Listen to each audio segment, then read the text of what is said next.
معدن الجود والكرم وآله وبارك وسلم. اللهم رب زدني علما والحقني بالصالحين. اعوذ باللہ من الشیطان الرجیم. بسم اللہ الرحمن الرحیم. والشمس وضحاها والقمر اذا تلاها والنهار اذا جلاها صدق اللہ العظیم. حاضرین و سامعین کرام، سورہ شمس 91 نمبر سورت ہے قرآن میں ترتیب کے اعتبار سے، اور 26 نمبر ہے نزول کے اعتبار سے. 15 آیت مقدسہ، ایک رکوع ہے، اور یہ بھی مکی صورت ہے. یہ بھی مکی صورت ہے. رب فرماتا ہے والشمس وضحاها، سورج کی قسم اور اس کی روشنی کی. سورج کی اور اس کی روشنی کی قسم. ضحا کا لفظ ہے، مفسرین نے کہا اس سے مراد سورج کی روشنی اور اس کی حرارت ہے. اللہ تعالیٰ نے سورج میں ایسے اثرات رکھے ہیں جو اللہ تعالیٰ کی لطیف حکمتوں اور اس کی تدبیر کی باریکیوں اور برکتوں اور اس کی قدرت کے نشانیوں پر دلالت کرتے ہیں. سورج میں ایسے اللہ تعالیٰ نے کیا رکھے ہیں؟ اپنے قدرت کے دلائل. سورج کی حرارت سے کھیتوں میں سبزیاں اور دانے پکتے ہیں، اور باغوں میں پھل تیار ہوتے ہیں، اور پھول کھلتے ہیں، اور انسان اور حیوانوں کے لیے صالح غذا تیار ہوتی ہے. دنیا کا نظام آپ دیکھیں تو سورج کا کتنا اللہ تعالیٰ نے کیسے تاثیر رکھی، اور کوئی ٹیکس نہیں ہے. حکمرانوں وغیرہ کے اختیار میں ہوتا تو یقیناً رب فرماتا ہے نا، میں انسان کے سپرد کرتا تو یہ لوگوں کو مار دیتے بھوک سے. ہر چیز پہ ٹیکس ٹیکس ٹیکس. سورج پر بھی یہ کوشش کریں گے کہ ٹیکس لگائیں، پھر بولیں کہ جہاں سورج لگتے وہ لوگ ٹیکس دیں. ابھی بھی لگا رہے ہیں کوئی، لگا رہے ہیں کوئی. سورج سے تو فائدہ اٹھا رہے ہیں، لیکن اللہ تعالی کریم ہے. سورج کی قسم اور اس کی روشنی کی قسم، والقمر اور چاند کی قسم، اذا تلاها جب وہ اس کے پیچھے آئے. چاند تلاها کا لفظ ہے تلا یتلو. ہم نے چھوٹی سی کتاب پڑھی وہ یتلو مع المفسد، اور اس کے قریب فساد ہے. اس میں یتلو کے معنی قریب کا معنی ایک چیز کا دوسری چیز کے تابع ہونا. اور چاند سورج کے حسب ذیل امور میں تابع ہے. مہینے کے نصف اول میں سورج کے غروب ہونے کے بعد چاند طلوع ہوتا ہے اور اپنی روشنی میں سورج کے تابع ہوتا ہے. سورج کے تابع ہے. سورج کی روشنی اپنی ہے اور چاند کی روشنی سورج سے ہے. والنہار اذا جلاها، اور دن کی قسم جب وہ سورج کو نمایاں کرے. سورج کو نمایاں کرے، دن سورج کی روشنی کو کہتے ہیں.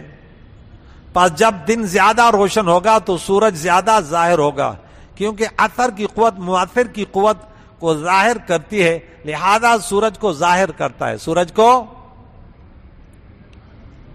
جب سورج کی روشنی پھیل جائے.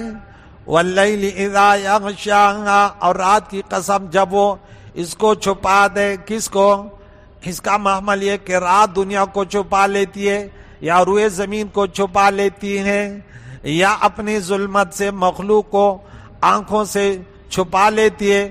سورج اور چاند کی بنسبت رات اور دن کے توارد میں زیادہ سلطنت اور زیادہ تصرف ہے، کیونکہ رات اور دن کے تعاقب اور آنے جانے سے مدتیں پوری ہوتی ہیں اور عمریں تمام ہوتی ہیں، اور کوئی شخص اپنے کو ان کے زد سے بچا نہیں سکتا. سورج کی حد اور تیز روشنی کی زد سے انسان خود کو بچا سکتا ہے کہ وہ ایسے حجاب میں چلا جائے جہاں سے سورج نظر نہ آئے. اس طرح اگر کسی انسان کو چاند کی روشنی اچھی نہ لگے تو وہ کسی آؤٹ میں رہ کر چاند سے چھپ سکتا ہے، لیکن دن اور رات کی گردش کی ضد سے کوئی شخص بچ نہیں سکتا.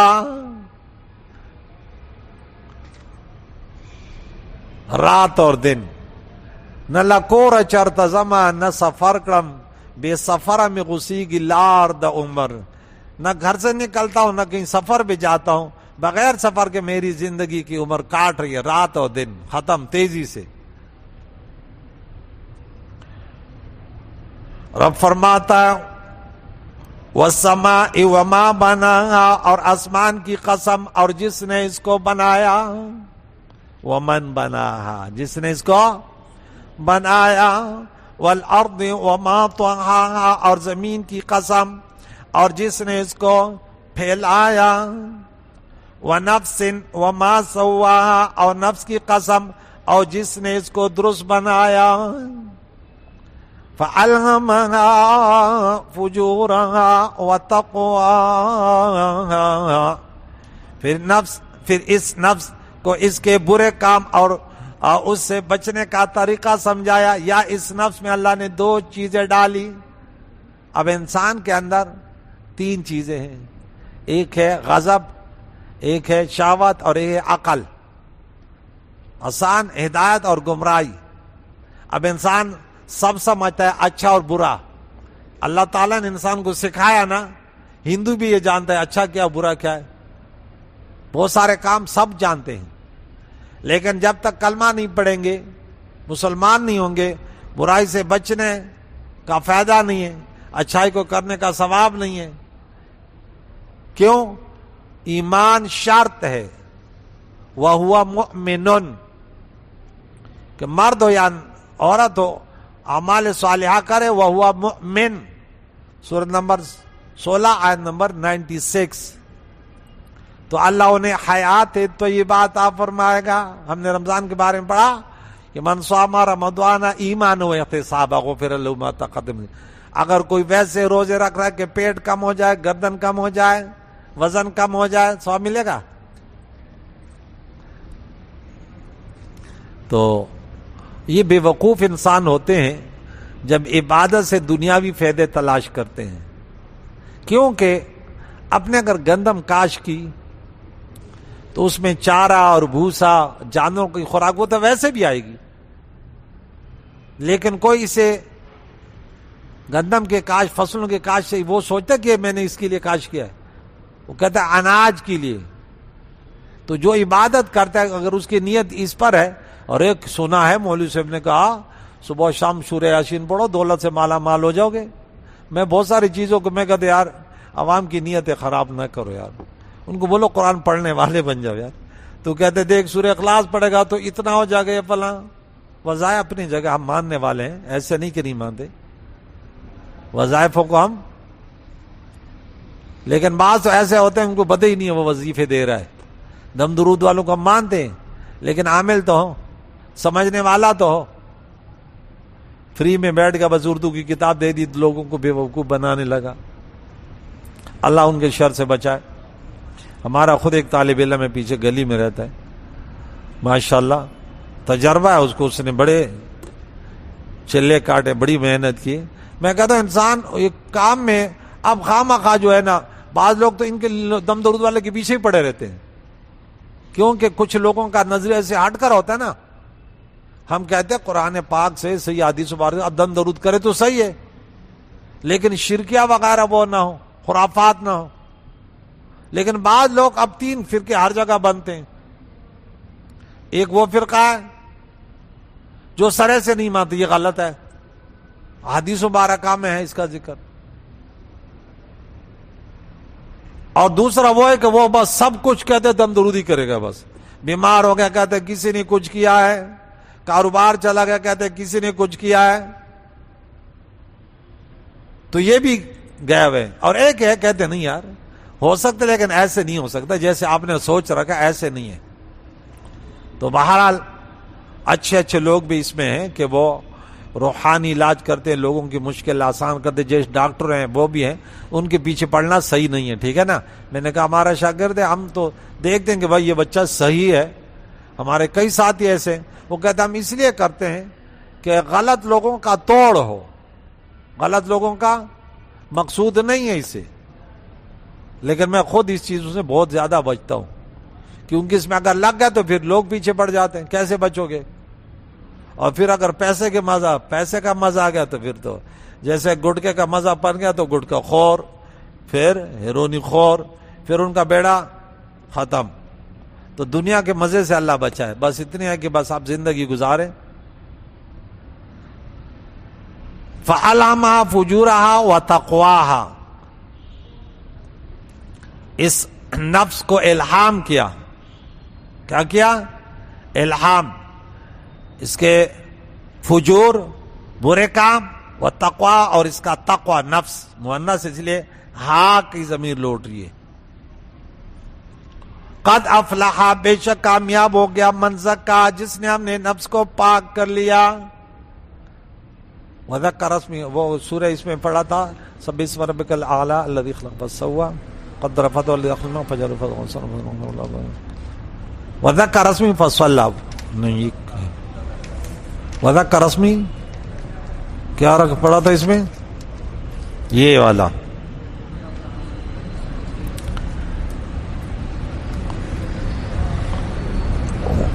سنقرئک فلا تنسى الا ما شاء الله المجر ما يخفى، چلتے چلتے چلتے قد افلح من تزکا، قد افلح من تزکا، 14 نمبر آیت۔ تو کامیاب ہو گیا جس نے تزکیہ، کیا تزکیہ کس سے ہوتا ہے؟ رات میں جنگل میں جا کے پہاڑ میں گھس کر وظیفے کرنے سے، ہاں صحیح بتا رہا ہوں، سمندر میں جا کے کشتی میں بیٹھ کے اور وہاں پہ وظیفے کرنے سے، یا قبرستان میں جا کے ویراں قبر میں بیٹھ کر وظیفے کرنے سے۔ یار تزکیہ نفس کس سے ہوتا ہے یار؟ لوگ اسی کو سمجھ آ رہا ہے تزکیہ نفس ہوتا ہے آپ نماز پڑھیں، روزہ رکھیں، صدقات کریں، خیرات کریں، حج کریں اگر استطاعت ہے، اور زکوٰۃ دیں، اور خاندان سے صلہ رحمی کریں، گناہوں سے بچیں، اس سے نفس پاک ہوتا ہے۔ تزکیہ نفس کہ رسول اللہ علیہ السلام دنیا میں آئے، وَيُزَكِّيهِمْ، تاکہ انہیں پاک کرے، تو رسول اللہ کی شریعت پر چلو گے وہ تمہیں پاک کریں گے۔ کس سے انسان پاک ہوتا ہے؟ رسول اللہ کی شریعت پر چلنے سے، رسول اللہ علیہ السلام کے بتائے ہوئے طریقوں پر چلنے سے انسان پاک ہوتا ہے۔ کامیاب ہو گیا جس نے اپنے آپ کو گناہوں سے پاک کر لیا، وقد خاب، اور نامراد ہوا، من دسا، جس نے اس کو آلودہ کر لیا گناہوں سے، جس نے اپنے نفس کو گناہوں میں گرفتار کر لیا۔ حضرت عبداللہ بن عباس رضی اللہ تعالیٰ عنہما نے اس آیت نمبر 8 میں 9 اور 8، اچھا یہاں انہوں نے کچھ تفسیر بیان کی کہ 8 نمبر کی تفسیر میں فرمایا اللہ نے مومن متقی کے دل میں اس کا تقوی ڈال دیا اور فاجر کے دل میں اس کا فجور ڈال دیا۔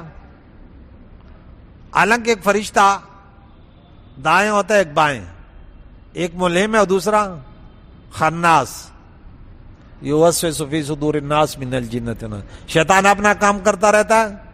اور جیسے آپ کے پاس موبائل ہے تو اگر آپ درس سنتے تو آپ بولے یار درس قرآن سنتا ہوں، اس میں درس قرآن جمع کرو گے، تلاوت جمع کرو گے، دوسرا جو ہے نا گانا سننے والا ہے، اب اس کے ہاتھ پہ چڑھ گیا، اس جوان کا بچہ لگ گیا، وہ گانے پہ گانے ریکارڈ کر رہے، گانے پہ گانے ریکارڈ کر رہے۔ تو یہ دونوں چیزیں دل میں آتی رہتی ہیں۔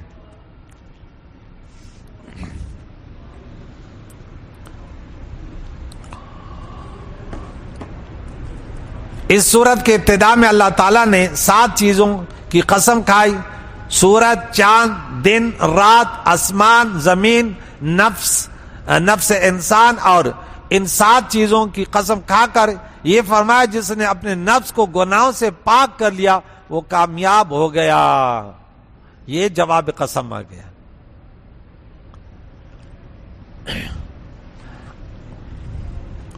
حضرت عبداللہ بن عباس رضی اللہ تعالی نے فرمایا کہ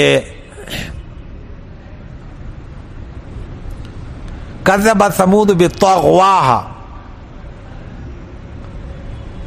قوم سمود نے اپنے سرکشی کے سبب اپنے رسول کو جھٹلایا. کذبت ثمود بطغواہا.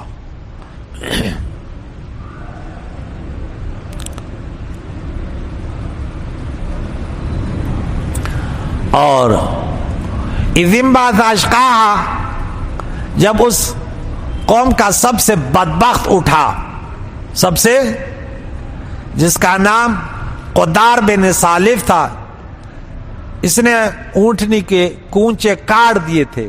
اس کو پیسہ، ایک عورت تھی بڑی مالدار تھی، اس کو مار دو میں تمہیں مالا مال کر دوں گا. جب اللہ مالا مال نہیں کرتا، اللہ فرماتے ہے میرے اختیار میں کسی کو دولت مند بنانا اور کسی کو لالچ بری بلا ہے. وہ لالچ میں آ گیا. وہ جو ہم نے سورہ بقرہ میں پڑھا نا، ایک بنی اسرائیل، وہ اپنے چاچے کو مارا، بولا اس کا مال بھی مل جائے گا اور جو ہے نا اس کی بیٹی بھی مل جائے گی، تو مر نہیں رہا، رات کو مار دیا. پھر جا کے مالنے والوں پر دعویٰ کر دیا. موسیٰ علیہ السلام کے پاس جب فیصلہ آیا، ارے جب رزلٹ آیا، اللہ تعالیٰ نے مردہ کو زندہ کیا. ارے اس نے بولا اس نے تو مارا مجھے، تو نہیں در کے رہے نہ وہ در کے رہے. وہ چاچے کا مال تو چھوڑے، بیٹی تو چھوڑے، جان سے بھی ہاتھ دھو بیٹھا. تو کہتے ہیں لالچ بری بلا ہے. کبھی لالچ نہ کرو، جو تیرے نصیب میں وہ تو تمہیں ملے گا. وہ تو پھر بےقرار کیوں ہے انسان؟ سب سے بڑا بدبخت اٹھا. فقال لهم رسول اللہ ناقۃ اللہ وسقیاہا، اور ان کو ان کے رسول صالح علیہ السلام نے یہ بتا دیا کہ اللہ کی اونٹیاں اور اس کے پینے کے پانی کے بارے میں دیکھ لکھ بچتے رہنا، ان کی حفاظت کرو ورنہ اللہ کا عذاب تمہیں گرفتار کر لے گا. فکذبوہ، انہوں نے صالح علیہ السلام کو جھٹلایا. فعقروا، اس اونٹنی کو قتل کر ڈالا، اس کے کونچے کاٹ ڈالے. فدمدم علیہم ربہم، تو اللہ تعالیٰ نے ان پر سخت عذاب مسلط کیا، ہلاک کر دیا اللہ تعالیٰ. ان کے رب نے ان کو ان کے گناہوں کے وجہ سے اور اس بستی کو ہموار کر دیا، اور صفحہ ہستی سے وہ مٹ گئے. بھائی دودھ اچھی خاصی دودھ دیتی تھی. یہ لمبا واقعہ ہے کہ انہوں نے پہلے مطالبہ کیا کہ ہم آپ کو نبی مانیں گے. اس پتھر سے اونٹلی نکلے اور وہ حاملہ ہو 10 ماہ کی اور بچہ دے اور یہ ہو. انہوں نے بولا ٹھیک ہے، اللہ تعالیٰ کا حکم ہے، چلو. جیسے انہوں نے حکم دیا اونٹنی آئی ہو. تو اب یہ پریشان ایک سمت پر کہ آج ان کے جانور ادھر جائیں گے، اونٹنی ادھر جائے گی. اونٹنی جدھر جاتی سب گھاس کھا لیتے، پانی پی لیتی تھی. یہ بڑے پریشان، لیکن دودھ اتنا دیتی تھی کہ پورا محلہ پیتے تھے.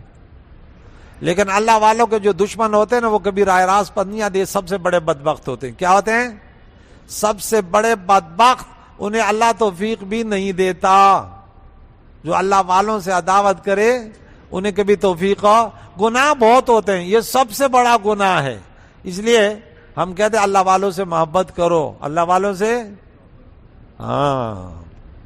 تو انہوں نے اللہ کے نبی سے عداوت کی. ارے بڑے تمہاری بستی ہے، وہ تمہیں کیا ہوتا، تمہارا خیر خواہ ہے کہ تم برباد نہ ہو، اللہ کے عذاب میں گرفتار نہ ہو. اور پھر ہم کہتے ہیں اللہ والے، اللہ کے انبیاء سب اللہ والے ہوتے ہیں. ہر نبی ولی ہوتا ہے اور ہر ولی نبی نہیں ہوتا. سمجھ آ گئی؟ تو اللہ والے یہ سب آ گئے. اب جس کی نسبت اللہ کی طرف ہو اس کو نسبت تشریفی کہتے ہیں. اللہ کی اونٹنی، یہ کائنات اللہ کی، لہو ملک السماوات والارض لہو ما فی السماوات وما فی الارض، یہ سب اللہ کا ہے نا. آپ کو ہم جسم بھی ہمارا نہیں ہے، یہ آنکھیں بھی ہمارے اختیار میں نہیں ہیں، ہم اس کے بھی اختیار نہیں رکھتے اور نہ اس کے مالک ہیں، نہ اس کے مالک ہیں. کیا کوئی اپنا ایک دانت توڑ سکتا ہے؟ اب بیمار ہے، روزہ رکھ سکتا ہے، گناہ ملے گا ثواب؟ لیس من البر ان تصوم فی السفر. اب سفر ایسے آپ کو تکلیف دے، کہتے یہ روزہ تمہیں کوئی ثواب نہیں دے گا. کیونکہ جسم کی حفاظت اللہ کے نبی نے فرمایا ولی جسم کا علیہ کا حق. یہ جسم ٹھیک ہے، کہتے ہیں نفس بڑا دشمن ہے، لیکن اب اس کو تکلیف نہیں دے سکتے، ایک ناخن نہیں اکھاڑ سکتے، اس لیے خودکشی کرنے والا کہاں چلا جاتا ہے؟ لالو کھیت، جہنم میں۔ اچھا میں نے سمجھا لالو کھیت، تو وہ برباد ہو جاتے ہیں۔ بھائی کسی کا کیا بگاڑا، اپنا ہی وہ کیا، لیکن اس اپنے میں اس کا اختیار نہیں ہے۔ بعض لوگ جو ہے نا بڑے دعوے دار کہتے ہیں میرا میرا میرا، ہاں انا کے مسائل میں پڑے تھے میرا میرا، تیرا کچھ نہیں ہے، سب اللہ کا ہے بس۔ تو وہ اونٹنی اس کو کہتے اللہ کی اونٹنی، معجزہ سے دی تھی نا، تو اس اونٹنی کا نام تھا ناقۃ اللہ۔ کیا؟ ناقۃ اللہ سے ہے، ناقۃ اللہ سے ہے؟ بولو دونوں صحیح ہے۔ تو یہاں ناقۃ اللہ اس لیے کہ مفعول واقع ہے۔ کیا واقع ہے؟ مفعول۔